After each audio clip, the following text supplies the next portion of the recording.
Welcome to Urban Beginnings, a podcast about navigating urban planning and its impact on community. Hello, everyone, and welcome to Urban Beginnings podcast. Today, we're joined by Donato Cruz, a specialist in housing or in the history of housing discrimination and redlining, who is currently a research analyst at the Historical Research Center at Cal State Bakersfield. We're also joined by Chris Livingston, who holds the position of a director at the same institution's Historical Research Center. I met Donato and Chris last year while visiting their exhibit, America's Newest City, Housing and Redlining in California's Central Valley, which is currently showcased at the Historical Research Center at the Cal State Bakersfield Library. So welcome, Donato and Chris. Thank you. Would you guys mind providing a brief introduction about yourselves? Sure. My name's Chris Livingston. I grew up in the Central Valley, small Central Valley town of Arvin, farming community. Attended local schools in Bakersfield College, Cal State Bakersfield. I'm a 3-time graduate of the CSU system, so I did my BA in history and my master's in history at California State University, Bakersfield. And then I did a Master of Library and Information Science with an emphasis on archival studies at San Jose State University. And I've been the director of the Historical Research Center since 2012. I'll go. My name is Donato Cruz. I was born here in Bakersfield. And I've kind of seen like the different changes in Bakersfield. So hopefully I can provide an insight into some of these changes. My parents were born in Mexico. They came, I believe, in their early 20s, and they met here in Bakersfield. And I'm a first generation graduate, both with my master's and my bachelor's in history at CSU Bakersfield. And that's where I met Chris. And we've been working together, me as a volunteer and as an employee later for about 10 years now. So 10 years. Wow. Wow. All right. Well, thank you. I know school, gives us great friendships, teaches us a lot as well. Mm-hmm. So, so yeah. I'm particularly interested, or we both are particularly interested in your kind of pursuits with history. Urban studies, as you know, is an interdisciplinary field and it intersects with so many other disciplines. So I'm just curious, how have your educational pursuits in history or library and information science intersected with urban planning? And would you consider them intrinsically interdisciplinary? And either of you can start. I don't know if we want to sort of figure out a pattern that works for folks, but we're really open to however the dialogue, whatever works best for you. Maybe I start because I'll be a little bit more broad, and maybe Donato can zero in on things that are more related to his research. My main focus has always been really social justice issues, as how I kind of went down this path to where I'm at now. It began with social justice, and when I was in college working on my master's degree, if you would have told me, in 20 years you're going to be studying urban housing and social justice issues, related to the Central Valley, I would have said, no, I'm not, because I was focusing on 19th century French anti-Semitism. So my path to that really started as an undergrad, and then when I was a graduate student, I had an opportunity to do some research in France, and that's where I fell in love with archives. That put me on the path to my archival degree, and but the whole time I had this I have these burning questions and concerns in my mind about how diverse the archive is, and what I notice, and I am noticing throughout my career, is there are these archival silences And what I mean by that is these silences, because traditionally you see with archives, um, communities of color have been marginalized or even ignored in the archival record, and so this creates these archival silences of where people's community histories aren't being fully told, and so it brings me to where I'm at today, really pursuing in um, rectifying these I see them as social injustices in the archive, and I do this through the practice of oral history and through research. And we kind of stumbled into the urban planning and housing area through a collection that I have in the archives that we took in and Donato processed, and that turned into his thesis. So that kind of just put us on this road to where we're at now. So, but I'll turn it over to Donato and let him talk more about it. So I'm gonna kind of second. I'm gonna have some like more I think kind of parallels with other disciplines because I feel like by practice, I'm more of an urban historian, right? I looked at more like urban planning.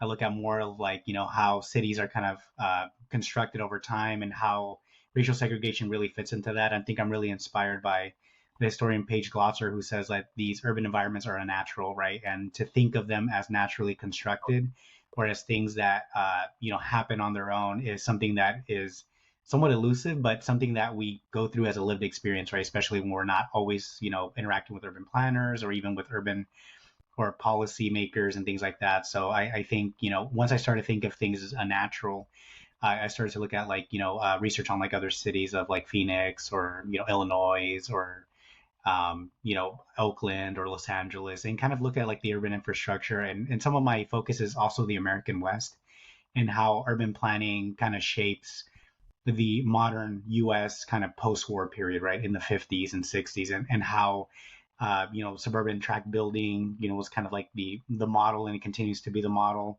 How Disneyland was formed, and so it becomes like a kind of a what is California, and how does it lead kind of like a modern image of what housing looks like. And then from that it backtracks into like working in the archive with Chris and kind of looking at some of these kind of what I call them as like milestones in developing Bakersfield's urban planning. So we have some housing records. Those are the records that Chris spoke about getting, and some of that you kind of get like an imagery of like how the city's developing, right? What kind of policies they're implementing, and you get mine's a really like a 10-year focus between 40 and well actually more like 15, so 40 to 55, and to look at like the urban infrastructure that happens after Bakersfield's 1952 earthquake and how much investment comes into like restructuring, investment in like the downtown area, and then how that connects to recreation, right? How it becomes the big plan, right? I think, and that's why we met Rogelio is kind of coming by and saying, hey, we're working on policy, we're working on plans, and kind of being familiar with that in the past to be like, that people did that, right, in the 50s as well, that they created these reports and kind of these large investment strategies, right, for the county and the cities, and how that kind of led into like, the development of smaller towns. Today we presented in Delano, and we got to connect how the 1952 earthquake, also allowed smaller cities within the proximity of Bakersfield to also invest in recreation and roads. Eventually we get the highway era in the 1960s, right? And then that's kind of like a direct correlation into, how they're seeing investment and where the highway is going to go and what cities, right? So I think it's very interdisciplinary. I appreciate hearing that, that your discipline is looking at it that way, because I'm reading it that way as well, and trying to really input people in the center of it, and it can be on both sides of decision making, right? And I think that's very pivotal to the way I look at like history and interacting with the constructedness of our physical space. And I tell our students sometimes, like when I walk into neighborhoods or things, I think about like how close is the nearest store, or what does it feel like to be like, all right, this road, like there isn't a whole lot of stop signs in there, right? And how does it mean to be a pedestrian there? and I cycled a lot. So those are a lot of things that go through my mind. I even have my bike back here, but those are the things that you kind of think about, and I kind of think of myself as a place, right? Mm-hmm. Yeah, I For think sure. it's very. I didn't answer that. It's very. I think it is interdisciplinary. I just in my own different research interests, I've worked with philosophers, political scientists, anthropologists, and so it's really. I think that's what makes it more rich because you're looking at a problem from a variety of disciplines, so a variety of lenses, right? And so I think I think it has to remain interdisciplinary as well. So Right. Yeah. Well, I appreciate you guys sharing that. I mean, sometimes like, as a planner, um, our day-to-day practice, like we work on projects that might, take maybe 6 months, maybe a few years, especially in housing right now, affordable housing. It can take a year, maybe 2 years, depending on, financing and whatnot. But, financing, it's its own section or a component of it, right? But now what I've noticed is, developers that are proposing these new affordable housing developments, they're really integrating services for communities. Like, for example, Donato mentioned, how close is a grocery store to you? So I know there's programs that the state is given, there's funding available through the state that might provide more funding for projects that are near these locations.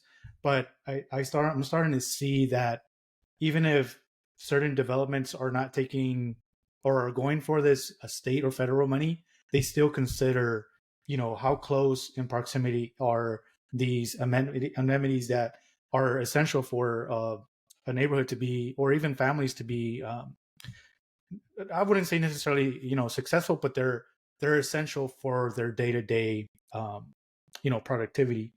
Um, and as a planner, sometimes when we're looking at a new project coming in, and maybe in a neighborhood that's already been built, and maybe there's an infill lot, like a vacant lot, I always ask myself, like, sometimes it starts with how we got here.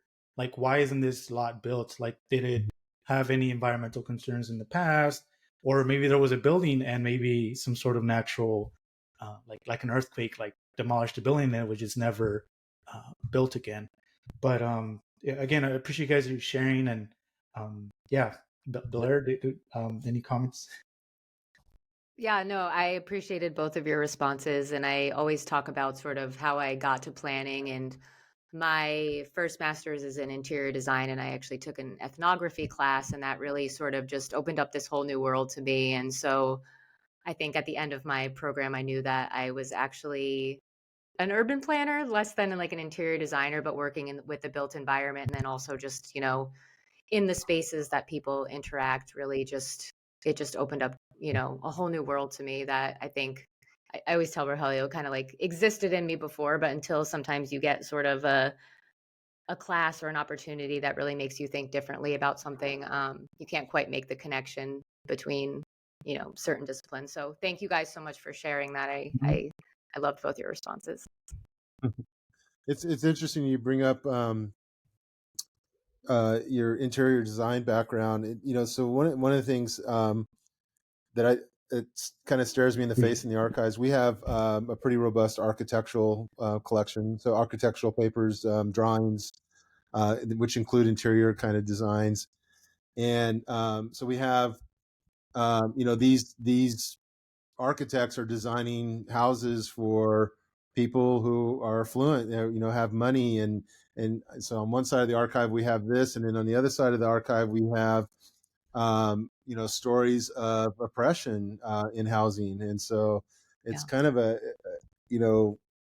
don't know, it's kind of surreal to me when when we're in there researching and we see we have these two different very types of collections staring us in the face. So Yeah.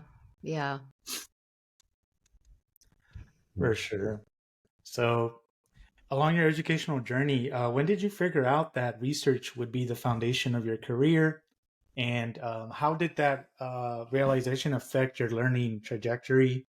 Was there a pathway you took intentionally, or did it just happen more organically?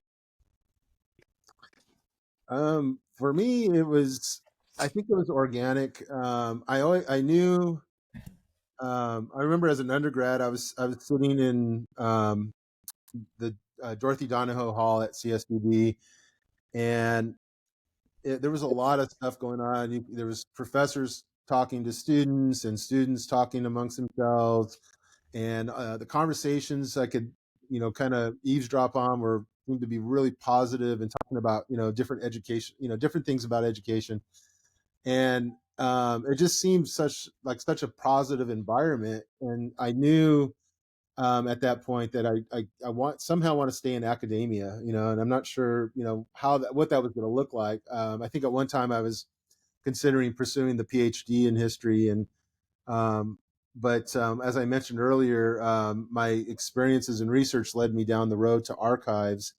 And um, one of the things when I was recruited over to Cal State Bakersfield, um, I talked to one of the things I negotiated with the dean was that I don't want to be just an archivist where I wait for collections to come to me. I want to be proactive. I want to get students hands-on experience. I want them to be able to come in and touch the materials and work with the materials. Most archives are so hands off.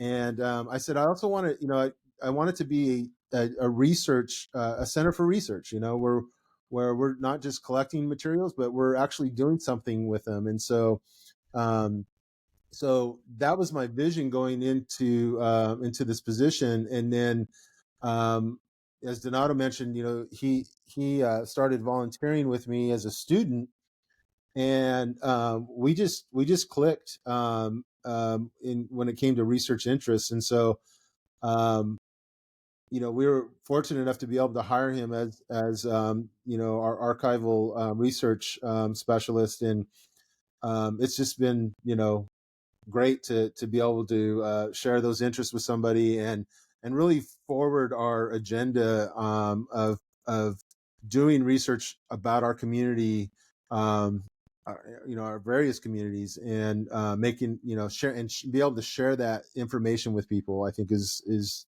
just so rewarding, and it makes me happy to get up every morning and go to work. And you know that's I think something we all strive for, right? Is to find something we love and get paid for it, right? And Yeah.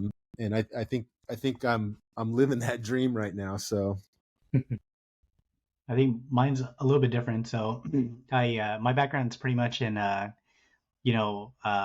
working, right? So I always worked when I was going to school, and some of my primary like hobbies were like working on cars, and I built like some award-winning show cars before, and I was doing that while I was going to school. And I always told myself, I was like, you know what, I'm good at working at cars, but it wasn't something I wanted to do forever, or even like my full-time job, right? I told myself, the thing that I enjoy is being in school, right? Being an academic and researching.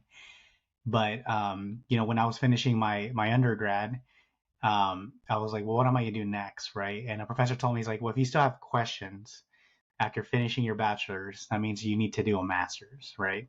So I told myself, I was like, well, that's what I'm going to do, right? I never stopped the hobbies, they were fun for me, but not necessarily something I want to do for money. And it's maybe something that I've done for money, before. Like my first laptop going into college, I changed a friend's engine for his car, for his dad's car, and that's how I bought my first laptop. That's how I was able to afford it, was to like swap his engine in high school in my front yard for a friend's dad. And but it's like that, where I'm like, well, that's not something I want to do, at least not for a living. So I've had like the choice, right? And I know some people, they may not have the choice, and it's difficult, and I totally understand that, and I don't want to undermine any like experiences like that. But I was fortunate enough to have the choice, and in that I saw myself in academia, right? And in the masters, working with Chris and everything, I really, research is a big part of my life, right? And I'm fortunate that under Chris's direction, we're really leading that, right, with the community, with other educators. And I'm fortunate to carry that forward in a way where I can continue to do it every single day. I mean, like every day I can just stop and be like, all right, I'm gonna research something. I'm gonna read something. The other day we went to the Hall of Records. We spent 4 hours reading. And fortunate enough where I don't get an email that says, hey, we have to go back to campus. It's like we could take 4 hours. We can go read these documents and print them out. Get grants and things like that. So I think for me, being able to have the two choices really opened my eyes to like wanting to do this. And I think it seconds what Chris says, that you truly, when you truly love a discipline, you're in it for life. For sure. I just wanted to comment on something that Chris said. Like he mentioned, he wanted like working with archives, like he wanted it to be like hands-on as well. So like exhibiting, put them on out for display. It reminds me like a lot of sometimes of like, for example, lived experience living in these communities that sometimes like growing up you don't even understand how an area got to what it is, what it currently was. So it reminded me a lot of like, for example, the murals I would walk past and just art. So I really I can resonate with like, or I can I think like having an exhibit for a community is as valuable as like the murals out on the street, because sometimes murals it can really paint a picture of the history and what the community has been struggling and maybe what they envision, what they would like. It can be very empowering and motivational. Mhm. um Yes. yeah. And also I wanted to bring up another thing that Chris said. Communities' histories aren't fully told. So Mhm. through exhibits and murals and that's I think that's the common practice sometimes, like through art, right? Tell the untold histories for people that are either driving by, walking. Um, it can be very, um, it'll make you stop and actually look at it. So I think that's very important for a community to really, again, understand what happened and what where are they coming from, what are their roots. Mhm. But it also creates some sort of, oh, I'm proud where I'm from, so let's not get back to where Mhm. we started. So it can, in the sense of moving forward, they'll take pride in the area and spaces they're from, and Yeah. maybe that empowers them to bring change to them, which is maybe through built environment or any other amenities that that they would need as a community. I totally agree with that. It gets people to start thinking about their own Hmm. story, right? Their own lived experience, their own stories. There's a curator. He's a CSUB grad down at the Gene Autry Museum, Tyree Boyd Pates. If you you'll see some of his stuff on video on YouTube, but he's a curator down there, and he came and spoke at CSUB a year or two ago. And the one thing he said that talking to our students, he said, "You are your own archive. Hmm. You are your own archive, right? That you have this you know uh, historical record living within you and within your family, and you need to take time to recognize it, right?" And I don't think we really do that often. I mean, I think you get caught up in the everyday bustle, but I totally agree with that. That these types of things, these exhibits, these murals, um, exhibitions, and dance and music, all contribute to this collective cultural Hmm. memory, right? Yeah. So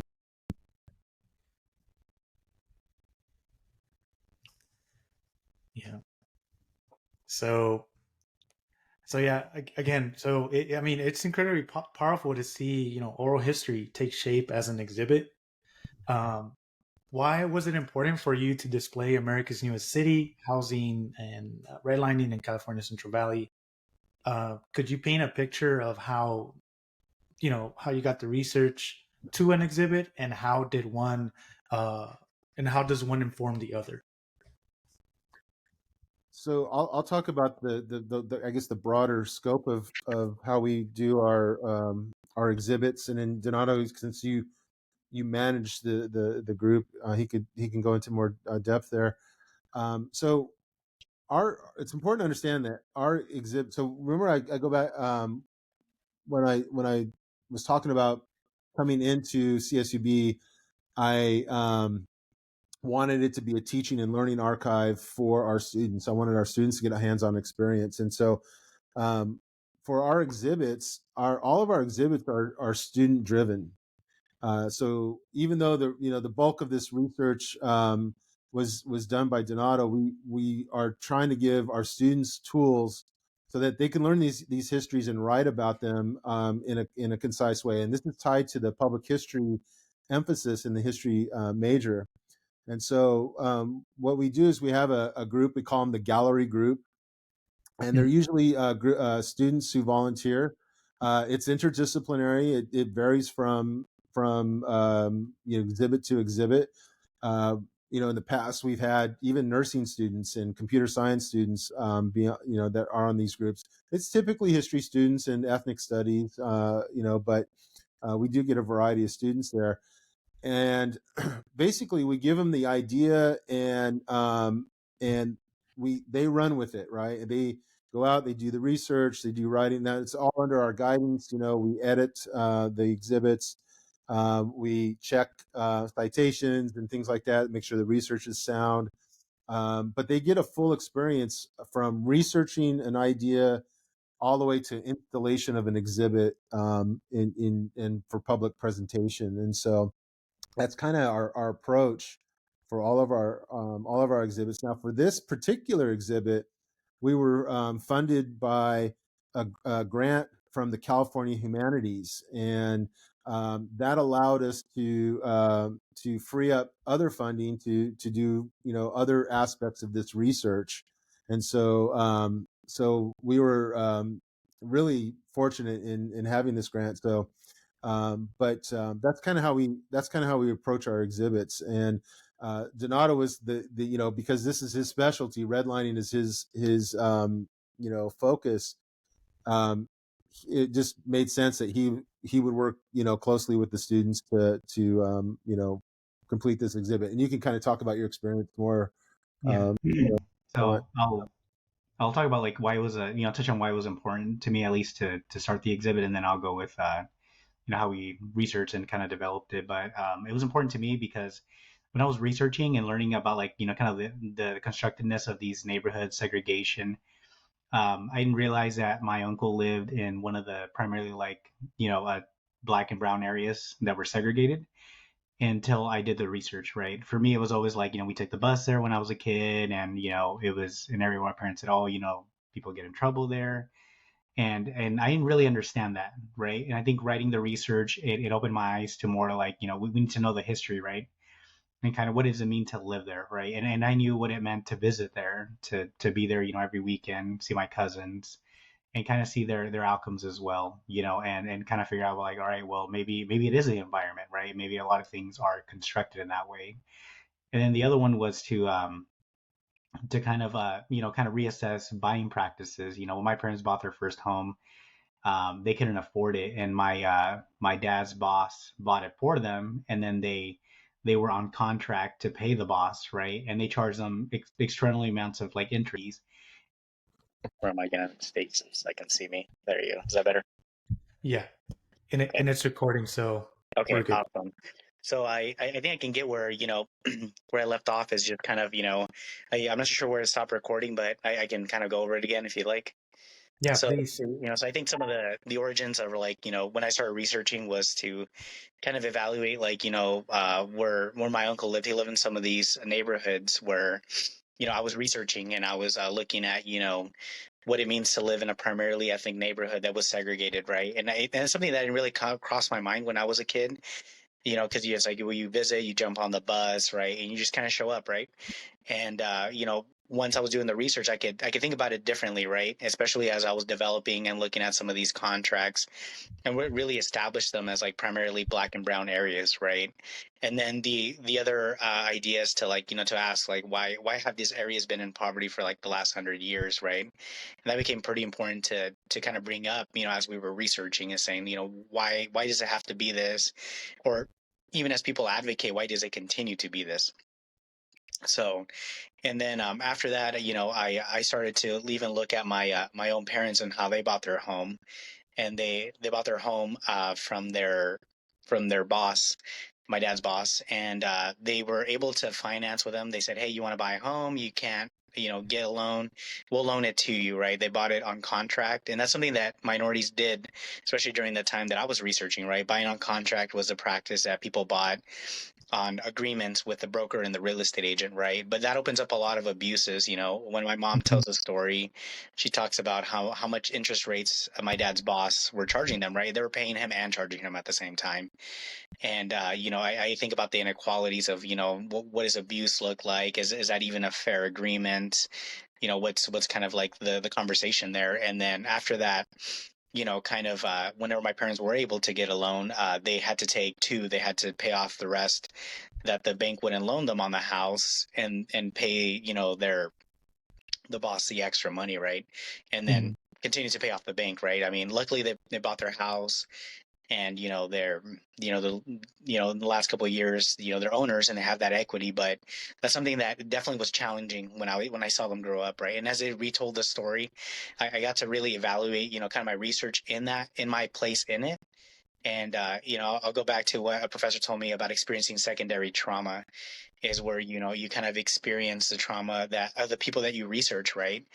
And I think originally, it was very impactful, and it was, there's definitely some dark times when you think about it. You're like, man, that was like my family, that was us, right? And a professor reminded me, like, you have to kind of distance yourself a little bit, because the presence in the past is a little bit different. I mean, as my parents faced inequalities, it wasn't the inequalities that these people faced in the 50s, right?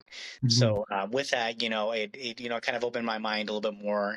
And then as I finished my thesis, a lot of organizations reached out to do presentations, and that's how we met you, Rogelio. Through coming and looking at the gallery, and with this, I'm not as like kind of like dark in my memories of kind of the research, right? The secondary. I think it's opened up a lot more conversation, a lot more dialogue. And with that, I think I've dispelled a lot of the, dark things, because a lot of people are open to the research, say, hey, we want to talk about it. We want to implement it with future change. And I think it goes back to some of what Chris said about social justice, right? And affecting change in our own institution. And that's the primary driving force now, and what makes it much more positive than some of those days where I was looking at these documents. I'm like, wow, like, in some ways it hasn't changed, in some ways it has.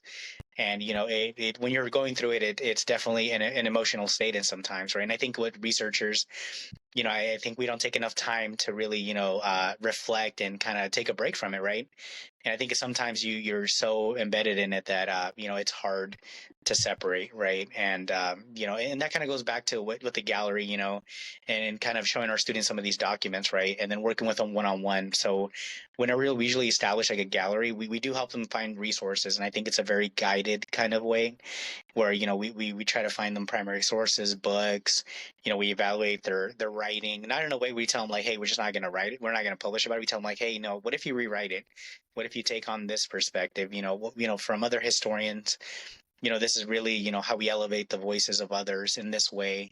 And it kind of opens their mind. You see them, especially the ones that volunteer, or repeat, gallery volunteers. You see their growth, right? You see their growth. Some of them end up doing master's degrees. Some of them come back and say, hey, I saw that job opening in the library, we want to apply for it. And I think that's kind of something that's really positive, I think, as we're going through the gallery. But and in some of those cases too, it's also about networking, right? So Yeah. we network with the Kern County Museum, we network with the Beale Memorial Library. In some cases, we've gotten documents from community members, so it creates a far-reaching dialogue.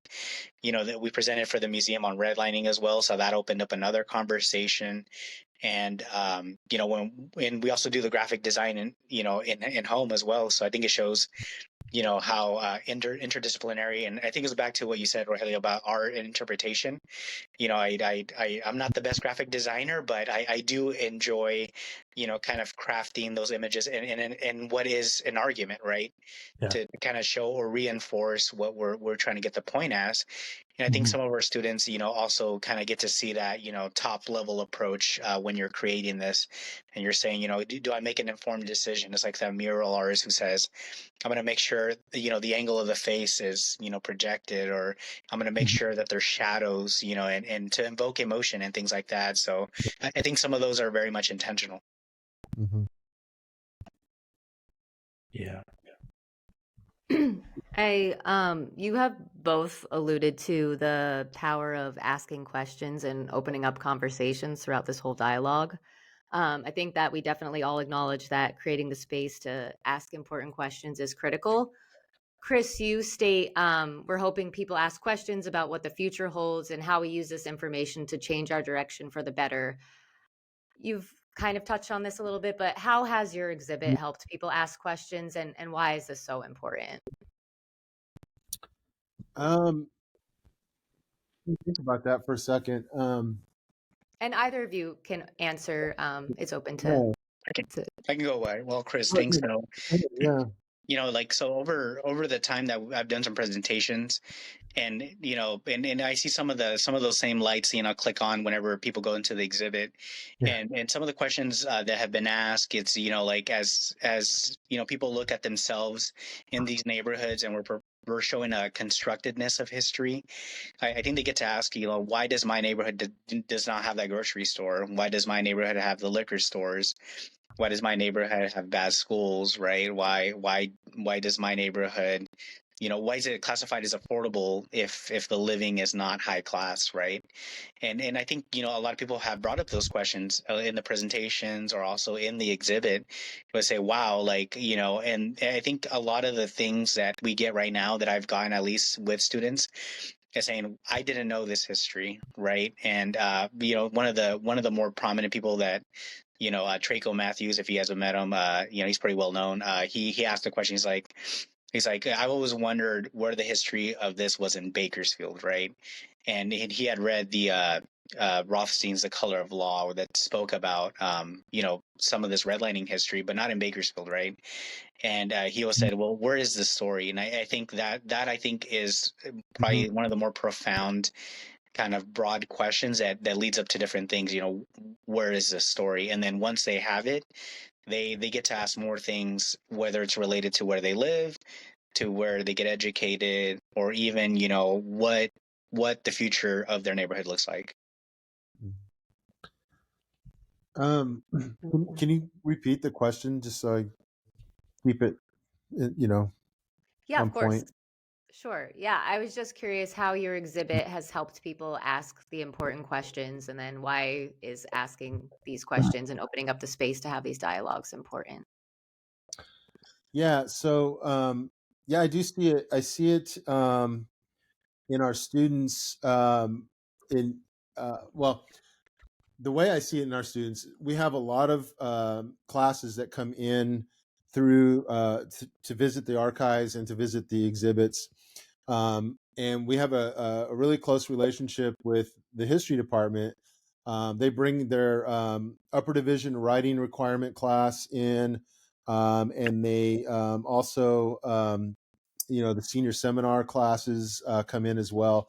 And it's interesting, just since we've installed the exhibit and even installed the website, because the website came before the exhibit, our the students that are researching housing issues has gone up, and so they are exploring these questions and they're looking for those answers themselves, and so I think that kind of bleeds into the the importance of having exhibits, right? It's with an exhibit, you can't possibly tell the whole story, because you have limited space, you have limited attention. People want to be drawn in, but they don't want to read a long panel that's excessively long. So really trying to figure out what the important information we need to put in there is crucial. And what we hope is that it starts the conversation, right? It gets those conversations going, whether it's in a positive light or a negative light. I used to shudder away from any criticism, but after thinking about it, it's like, well, you're talking about it, right? So let's talk more about this, right? And so I think that's one of the big things about these exhibits, and is that they allow us to get the conversation out there and then start to take it further and affect change. Part of where my research is going right now, thinking about this exhibit and how to affect change. I like to call this epistemic activism. That's a term that was coined by a philosopher by the name of Medina. And the idea is that, you don't just tell a story and then hope people come and look at the story and listen to the story, and then that's it. You go on to the next one. The idea is to, help collect some narratives too. People, we hope we touch other people's lives that maybe have experienced something similar, and then, maybe possibly get them to, talk to us more about it. And then that empowers us with information that maybe we can take maybe to the city council, or, to start, networking with policy experts, to really affect change. I mean, what's the purpose here? I mean, yeah, we want to tell the story, but we want to affect change. We want to improve people's lives and experiences, and make things more equitable. And so I think that's how I look at this concept of epistemic activism. So For sure. Thanks for sharing. Can I try to? I took a picture last year. Can I? Let me see if I can share. Just if people go to visit your exhibit, I think it's open till August, right? Yeah. Yes. For sure. If or just even for listeners that are not from the area, I just want them to see just kind of like the graphics that they'll find. Yeah. So I think if you go to the HRC website, you will see it. And we have like the digital gallery, and if you go to hrc.cucb.edu, and then if you go to exhibits, you'll if you scroll down, you'll see the virtual exhibit.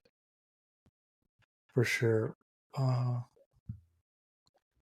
moment. And the exhibit, it's going to come down in August temporarily for a year. Actually, we're going to be moving it to another section, and then when that year is over, we're going to bring it back and make it a more permanent social justice exhibit.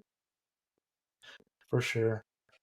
Awesome. So I took this picture when we first arrived with my supervisor and my coworker.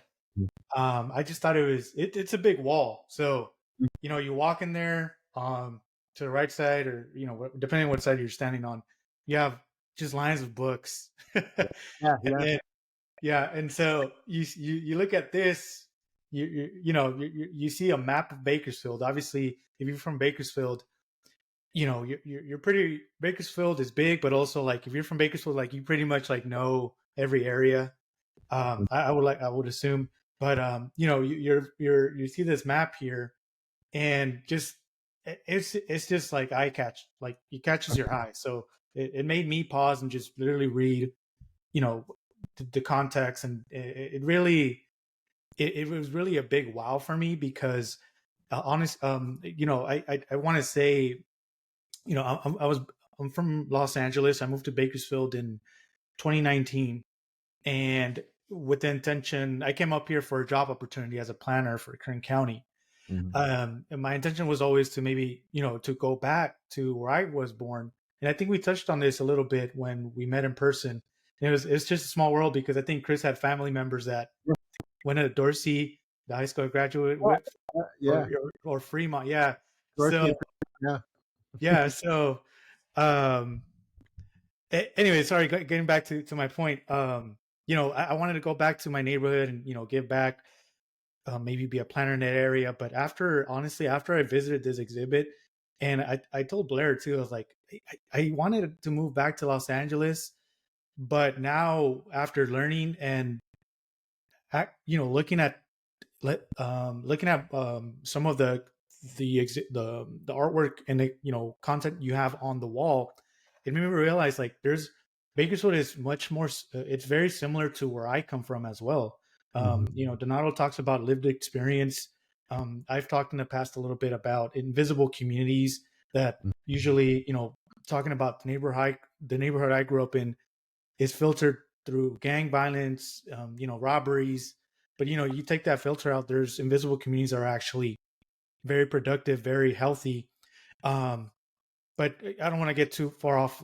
What my point is, you know, this exhibit really made me realize there's communities here in Bakersfield that I can help and I can relate with. Obviously, I wasn't born and raised here, but just the empowerment and knowledge aspect of it that I can maybe share with residents that are not even aware of things that I've read in this exhibit. That I feel like if they even just, you know, read, they'll become much more proud of the area they're in. And honestly, with in regards to planning, you know, my goal as a planner is to always provide the education and tools for communities to thrive, or even, you know, for them to do things themselves. I don't like to go and, hey, you need this, you need that. Honestly, if whenever I have the opportunity at my job, I'd like to always, well, at least I'd like to practice, which is called embedded planning. Is, you know, going out on the sidewalks, observing what the neighborhood is like, and you know, starting from there and coming to the people where not necessarily everyone wants to come to a city council meeting because maybe they don't feel identified or heard. Maybe they've tried, you know, for a very long time to get their voice heard, and nothing happens, so maybe they lose trust. So I feel like with, again, back to my point was, you know, after this exhibit, like it really made me reconsider moving back to the hood or LA. I want to stay here and give what I feel like I can provide for residents here. And you know, just the educational and empowerment component is very key for the future of Bakersfield. So again, just looking at this, it was very empowering. Yeah, I appreciate those comments, Rogelio. And it kind of goes back to what Blair was asking about, you know, impact of this research and exhibit, the exhibit on our community. And you just illustrated, you know, something we hope for. You know, we hope that it affects people in these ways. So thank you for that comment. Yeah, you're welcome. So yeah, let me unshare here. Cool. So Donato, based on your thesis, me and Blair kind of looked over it, you know, and we kind of discussed that, you know, this episode can probably be 2-3 parts if we really want to dive into what you guys found. And you know, maybe that will be possible in the future. So I'm down. Yeah. So Donato, yeah, based on your thesis, America's Newest Cities, 1950s, Bakersfield, and the making of the modern suburban segregated landscape. In your perspective, what consequences and development trends have you noticed in Bakersfield? And So, this question is for both of us. do you want to? Oh, go. That's you. Yeah. So, I think you know, to go with the history first, and you know, kind of go with it like a kind of chronological fashion. So, really, the changes that I look at least in the thesis, are, you know, kind of the urban investment that comes after the earthquake, right, and kind of the massive program that is created, right, kind of the investment machine, the kind of marketing behind it. You know, from even from this archive job, a couple of years ago, half my duty was to do marketing, right, and to get real insight into like what it is to promote events or things, and it gave me a real insight. I was like, well, you know, maybe I do think about tourism history different. Maybe I do think about, you know, the creating and the promoting of a town's, you know, slogan, like now it's the sound of something better, or then America's Newest City, right, and things like that. I think about, and in a sense of kind of like who gets the most, right, and in that, especially during that time period, to look at, you know, kind of, you know, the creation of recreation parks, the creation of recreation lakes, you know, the reinvestment in downtown, not necessarily the abandonment of downtown, but reimagining it, right? Unlike other cities. So in that, I kind of look in those changes, right, and just saying, well, who does it include, right? Yeah. And I think, I'll go back to what you said, Rogelio. I think was really powerful is to take initiative to include people, right? And I think that's something it sounds like you enjoy in your job, is to talk to these people, talk to people and say, hey, like, what do you value?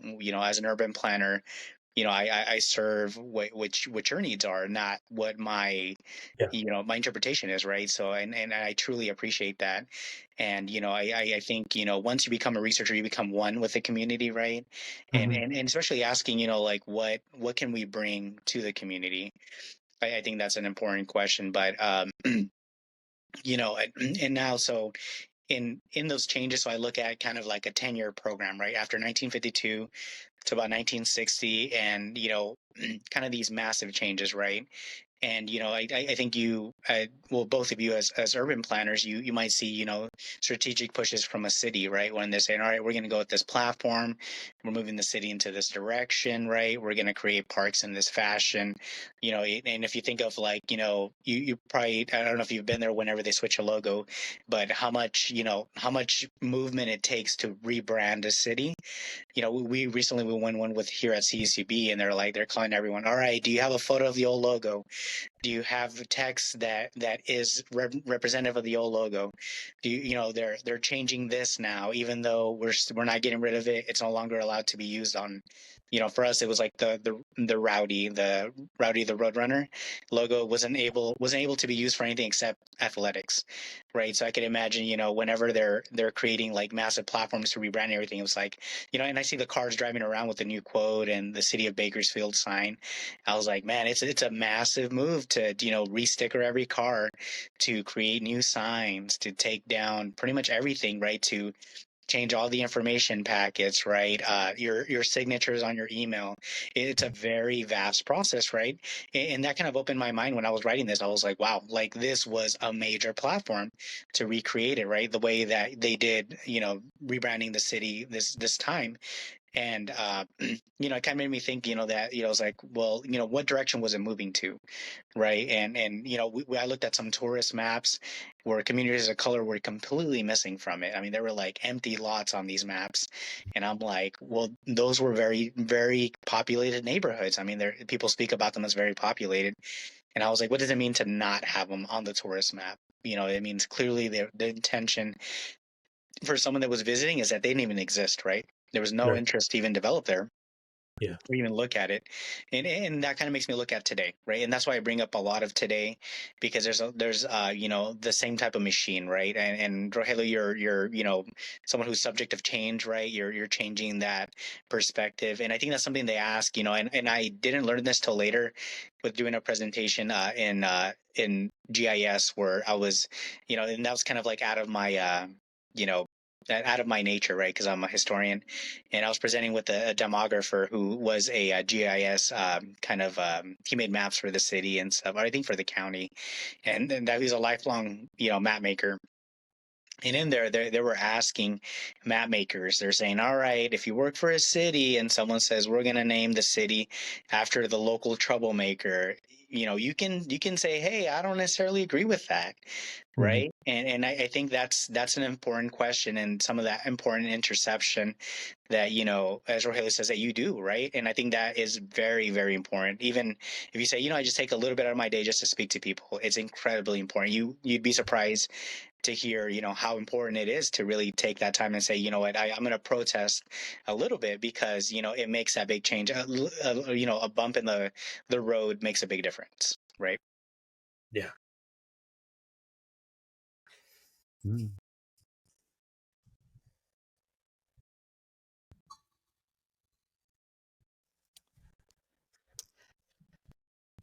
So I know we were slated for an hour, and I want to be really respectful of everyone's time. So we're kind of getting into concluding comments. I have sort of one final question to ask, but I wanted to make sure that everybody had the space to kind of close however they wanted to close. Does anyone want to add anything else to this really robust conversation? I mean, like you said, I think we could talk all week about this with you all. It's such an important topic. It affects everyone's lives on a scale, on a various scales. So I thank you for giving us this forum to talk about this and bring even more public awareness to it. So thank you very much. No, So thank you I'll guys have so like much. Yeah, I'll start with thanking you all for having us, and I think I'll end with two concluding remarks. I think Chris touched about our students. And I think there's definitely an importance of creating self-directed researchers, right? So we do the gallery, right, and students do approach us and they say, hey, we had a student this semester say, hey, I saw those documents in Porterville, north of Bakersfield, and he ended up choosing his topic on that, right? Just saying, to him it was something that he had seen in the past, but now there was a larger kind of click to say, all right, this is something important to talk about, right? So I think it's important to create self-directed researchers, and there you can create them in every single way, right? There's no wrong way to do it, but seeing that real time shows me the importance of saying, all right, we have to encourage them to do what we do, right? And then the other one is, as Chris touched with criticism, we had gotten a comment that that the gallery was just complaining and that we were doing nothing about it. I was like, well, Chris brought up epistemic activism, and I was like, well, are we truly just complaining? Is history complaining? Are we doing anything? And the truth is, when we had students approach us, say, hey, we want to continue in our own topics, right, related to housing, and we have had positive reception, especially from the city. Rogelio, the team came by and stuff like that. So that truly shows us that that there's more to than just putting up a gallery, right? That this is in fact that the criticism, maybe it was a point of view, but it wasn't necessarily the truth. Yeah. I also, Blair, I know you probably didn't ask me, but I just want to say, Go ahead. just again, with the amount, like, for example, when you walk in this exhibit, left and right, they have like, you enter and then they have like two little halls, and they have like these glass with actual, like, think like record books. It's so empowering, or just, it's a big wow of all this information that Donato, and his team are looking at. Donato, on the website, I saw one of your quote that said, when I first went into it, people told me you wouldn't find much, but I ended up finding too much. The history is unwritten, but it's not undocumented. It's there. So again, by you guys uncovering this, and let's say someone from a community that might share similar questions, right? We talk a lot about questions like why this, why that. If once they maybe cross paths with this, it creates some sense of ownership of I'm product of my environment, so how can I change that? So again, it creates ownership. It can also create I need to invest in myself, and once you do that, people start seeing that, and it's contagious. So hopefully this is the whole point of like Urban Beginnings, is pretty much to highlight people like yourselves, and it share you guys' story, because we always hear about and especially in downtown, or downtown like Los Angeles, bigger cities, like, oh, skyscrapers going up, blah blah blah, these luxury condos. But our whole purpose of Urban Beginnings is to highlight members like you that actually we believe that would empower community members and residents. So thank you again. Yeah. Um, Yeah, I love that we get to talk about things like archival silences and really draw attention to just really important issues. So, yeah, we're so grateful to have you both join us today. And Thank we you hope to very much. continue the conversation in the future. And yeah, thank you. Thank you. Thank you. Thanks for listening, everyone. Keep doing the work, keep showing up, keep being awesome. And like always, sending you good vibes.